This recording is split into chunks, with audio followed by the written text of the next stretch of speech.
Hello students. पिछले lecture में हमने बात करी थी कि जीएसटी एक्ट के अंतर्गत रजिस्ट्रेशन कितने तरह के होते हैं और कौन कौन उसको करा सकता है। आज हम बात करेंगे जीएसटी रजिस्ट्रेशन कराने का प्रोसेस क्या है, उसके क्या क्या स्टेप्स हैं, क्या क्या काम आपको रजिस्ट्रेशन के लिए करना होगा।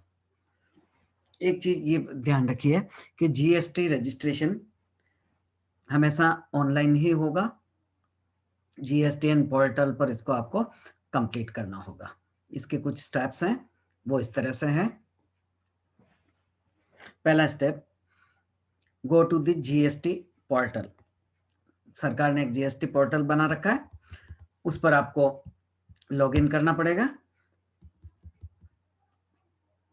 और लॉगिन करके उसका जो एड्रेस है वो यहाँ दे रखा है www.gst.gov.in services registration new registration option. ये स्टेप्स आपको जब आप gst.gov.in पर जाएंगे तो ये आपको फॉलो करना है जी। अब ये खोलेंगे, उसमें सर्विसेज ऑप्ट करना है। सर्विसेज के टैब में आपको रजिस्ट्रेशन मिलेगा और रजिस्ट्रेशन में दो ऑप्शन होंगे, न्यू रजिस्ट्रेशन एंड रिन्यूअल। तो आपको न्यू रजिस्ट्रेशन ऑप्शन यूज करना है। जब ये आपको मिल जाए, न्यू रजिस्ट्रेशन का ऑप्शन खुल जाए, तो सेकंड स्टेप आएगा। उस सेकंड स्टेप के आधार पर आपको टेम्पररी रजिस्ट्रेशन नंबर जनरेट होगा। उसका step 2, generate TRN bye completing OTP validation. पहले आपकी सत्यता जांची जाएगी, जो फोन नंबर आपने दिए हैं और जो ईमेल एड्रेस आपने उस पर दिया है, इन दोनों पर आपको OTP मिलेगा और इसको सबमिट करने के बाद आपका TRN जनरेट हो जाएगा और इस TRN के आधार पर ही आपको आगे के सारे स्टेप्स फॉलो करने हैं। The new GST registration page is displayed. Select new registration option. If the GST registration application remain uncompleted, the applicant shall continue filing the application using TRN number. आपका TRN number एक बार generate हो गया, then आगे का process आप पूरा कर सकते हो।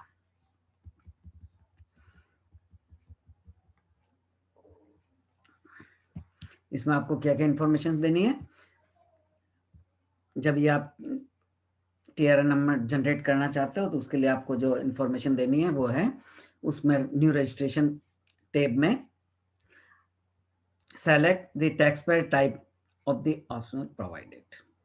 आप किस तरह के टैक्स पेयर हैं वो आपको उसमें ऑप्शन दें, individual, partnership, firm, company, LPP इत्यादि जो भी है वो आपको प्रोवाइड करना।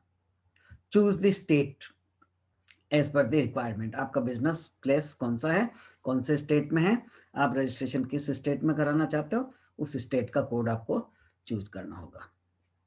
उसके बाद enter the legal name of the business entity. Business का नाम क्या है वो आपको भरना होगा as mentioned in the PAN database. GSTN registration के लिए पेन आवश्यक है, तो यहाँ आपको ये नाम भरना है जो पेन में है, उसका एंटिटी का नाम आपको प्रोवाइड करना है।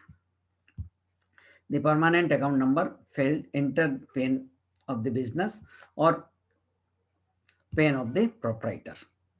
आप प्रोप्राइटर जो है इंडिविजुअल है तो उसका पेन नंबर आप डाल सकते हैं और बिजनेस का पेन नंबर है तो वो डाल सकते हैं।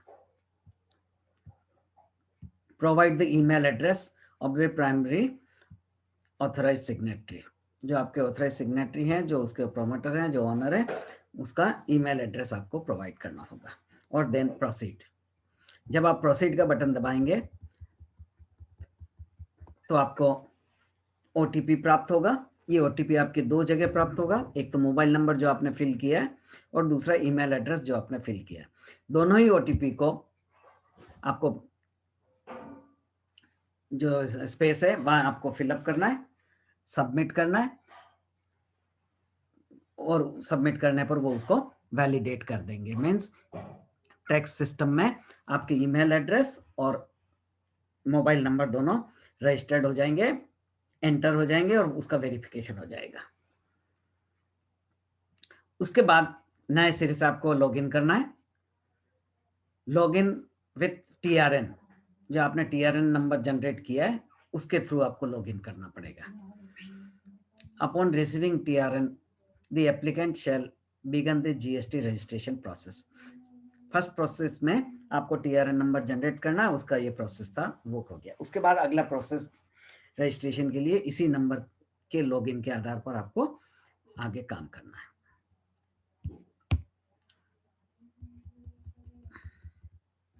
अब उसमें क्या क्या करना है, जब आप न्यू रजिस्ट्रेशन में टीआरएन नंबर सबमिट करके ओके करोगे तो आपको कुछ इन्फॉर्मेशन आपसे मांगी जाएगी, वो इन्फॉर्मेशन आपको सबमिट करनी है। क्या क्या इन्फॉर्मेशन है?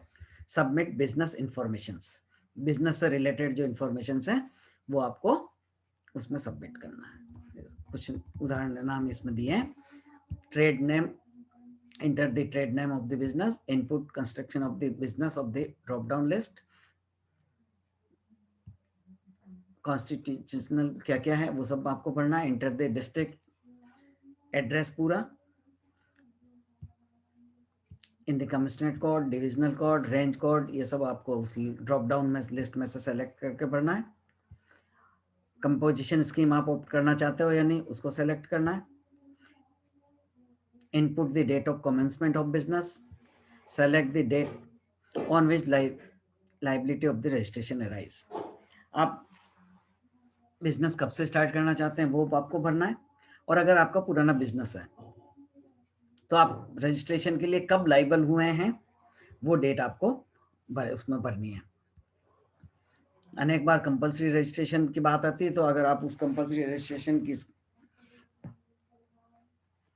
चीजें के अंतर्गत आ रहे हो, दायरे में आ रहे हो, तो वो उस दायरे में कब से आए हो वो डेट आपको इसमें भरनी है।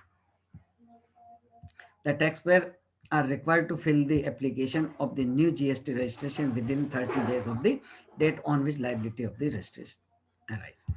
जिस दिन आपको लगता है कि आज से आपका रजिस्ट्रेशन कराना जरूरी है, उसके 30 दिन के अंदर अंदर आपको रजिस्ट्रेशन के लिए अप्लाई करनी होगी, और किस तारीख से आप लाइबल बन रहे हैं वो तारीख आपको उसमें लिखना होगा। अगला स्टेप, सबमिट प्रोमोटर इंफॉर्मेशन। उस बिजनेस का प्रोमोटर कौन है, कौन उसको डेवलप कर रहा है, कौन उसको बना रहा है, उसके बारे में इंफॉर्मेशन आपको भरनी है। इन द नेक्स्ट है provide promoters and directors information. Company है तो उसके डायरेक्टर होंगे, प्रोमोटर्स वगैरह कौन कौन है उनसे संबंधित सारे इंफॉर्मेशन आपको भरनी है। पर्सन डिटेल, स्टॉक होल्डर और name, date of birth, address, mobile number, email address आगे बढ़ना। Designation of the promoter, DI number of the promoter, ये इफ कंपनीज, ये सब कंपनी है तो उसका एक अपना डीआई नंबर होता है वो आपको भरना है। Detail of the citizenship, pan and Aadhaar, residential address, ये सब सूचनाएं आपको भरने के बाद इस एप्लीकेशन को डिजिटल सिग्नेचर से आपको वैलिडेट करना होगा। अगर आप आधार के थ्रू वैलिडेट करना चाहते हैं तो फिर डिजिटल सिग्नेचर लगाने की आवश्यकता नहीं है, आप आधार के थ्रू इसको वैलिडेट कर सकते हैं। अगर आधार के थ्रू वैलिडेट करते हैं तो आपको आधार के थ्रू ओटीपी मिलेगा, उसको सबमिट करने पर यह वैलिडेट हो जाएगा। Submit authorise signatory information. आपके बिजनेस के कामकाज कौन करेगा, कोई डिसीजन लेना है, कौन है, किसके हस्ताक्षर से सारे काम होंगे, उसकी इंफॉर्मेशन आपको इसी पोर्टल पर भरनी होगी कि कौन व्यक्ति इसके लिए रिस्पॉन्सिबल है, कौन किसके सिग्नेचर से काम होगा, ये सब चीजें इसमें आपको भरनी है। Next step 9, principal place of business.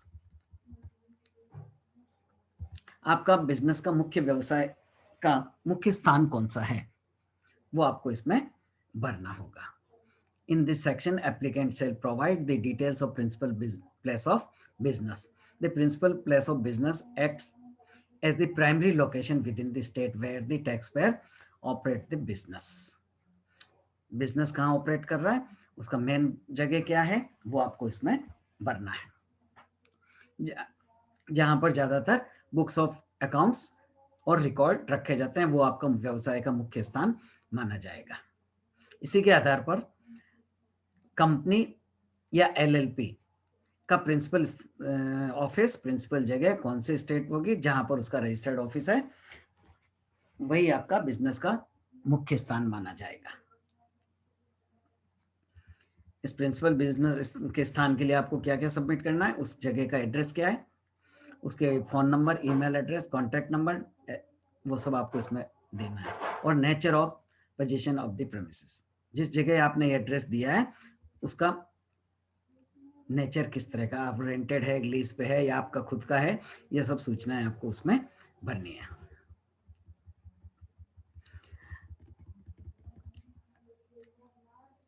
जैसा ये बताया, और उसको वेरिफिकेशन के लिए आपको इंफॉर्मेशंस डॉक्यूमेंट सबमिट करने हैं। क्या क्या डॉक्यूमेंट हो सकते हैं उसके बारे में ये बताया। अगर आपके खुद के बिजनेस प्रेमिसेस हैं, जगह आपकी खुद की है, तो उसके आपके पास लीगल डॉक्यूमेंट्स होंगे, वो आपको भरना होगा। उसके लिए property tax receipt, municipal copy या इलेक्ट्रिसिटी बिल जिसमें आपका नाम हो, जगह का एड्रेस हो, वो आपको भरना है। यदि रेंटेड या लीज पर लिया हुआ है तो लीज एग्रीमेंट या रेंट एग्रीमेंट आपको सबमिट करना होगा। ऐसी जगह जो इन दोनों में कवर नहीं हो रही है, तो ऐसे कोई डॉक्यूमेंट्स जिनसे इसकी वैलिडिटी, सत्यता जांची जा सकती हो, वो डॉक्यूमेंट आपको सबमिट करना है। अगला स्टेप आता है एडिशनल प्लेस ऑफ बिजनेस। इस पोर्टल के इस कॉलम में आपको ये बताना है कि आपका जो मुख्य व्यवसाय का स्थान है वो ऊपर आपने बता दिया, उसके अलावा आप और कहाँ कहाँ आपका बिजनेस का प्लेस है, उस जगह के बारे में भी आपको इंफॉर्मेशन इसमें देनी होगी। Upon having an additional place of business, enter details of the property in this tab. For instance, if applicant is a seller, sell on Flipkart or other e-commerce portal and use the seller's warehouse, the location can be added on the additional place of business. या आप ही का कोई branch है, दूसरी जगह आपका godown है, सामान रखा जाता है, सेल्स ऑफिस है, तो उन सब के बारे में आपको सूचना देनी होगी। Detail of goods and services, ये इंपॉर्टेंट पॉइंट है। इस सेक्शन में आपको ये बताना है कि आपका डीलिंग किस में हो रहा है, आप कौन से गुड्स या सर्विसेज में डील कर रहे हैं, या गुड्स तथा सर्विसेज दोनों में डील कर रहे हैं। तो इसमें आपको बताना है in this section tax payer must provide detail of the top 5 goods and services supplied by the applicant. जो व्यक्ति जीएसटी रजिस्ट्रेशन के लिए एप्लीकेशन लगा रहा है उसको ये बताना होगा कि उसके टॉप 5 बिजनेस कौन कौन से हैं, गुड्स और सर्विसेज में से 5 जो महत्वपूर्ण हैं, जिसके ज़्यादातर वो काम करता है, उसके बारे में उसको सूचना इसमें भरनी होगी कि वो रेडीमेड गारमेंट्स, ये कौन कौन से नेचर के बिजनेस या सर्विसेज या दोनों प्रोवाइड करते हैं, वो सब आपको उसमें देना है। For goods supplied provide HSN code and for services provide SAC code. Government ने हर एक प्रकार की वस्तुओं के लिए एक कोड निर्धारित किया है जिसको हम कहते हैं HSN कोड। पूरी एक लिस्ट है, हर तरह के नेचर के सामान के लिए उसका अपना एक कोड बना रहा है। इसी तरह से सर्विसेज के लिए भी कोड प्रोवाइड किया गया। जब आप ये सब इंफॉर्मेशन भर देंगे तो उसके बाद इसका वेरिफिकेशन किया जाएगा डॉक्यूमेंट्स के आधार पर या फिजिकल वेरिफिकेशन किया जाएगा, और उसके बाद आपको जीएसटी रजिस्ट्रेशन नंबर प्रोवाइड कर दिया जाएगा और जीएसटी रजिस्ट्रेशन का सर्टिफिकेट इशू कर दिया जाएगा। ये कुछ स्टेप्स हैं जिनके आधार पर कोई भी व्यक्ति रजिस्ट्रेशन करा सकता है। उसको केवल GSTN पोर्टल पर ही रजिस्ट्रेशन कराना होगा, ऑनलाइन एप्लीकेशन लगानी होगी, सारे डॉक्यूमेंट आपको ऑनलाइन अपलोड करने होंगे। इन सब के आधार पर टैक्स ऑफिसर्स इनका वेरिफिकेशन करेंगे। वो ऑनलाइन वेरिफिकेशन कर सकते हैं, ऑफलाइन वेरिफिकेशन कर सकते हैं, और सेटिस्फाइड होने के बाद आपका रजिस्ट्रेशन किया जा सकता है और आपको रजिस्ट्रेशन नंबर प्रोवाइड किए जाएंगे। तो ये इस तरह के स्टेप्स हैं जिसको आपको फॉलो करना है और अपना रजिस्ट्रेशन कराया जा सकता है। नेक्स्ट टाइम पर हम कुछ और पॉइंट्स के बारे में बात करेंगे। Thank you.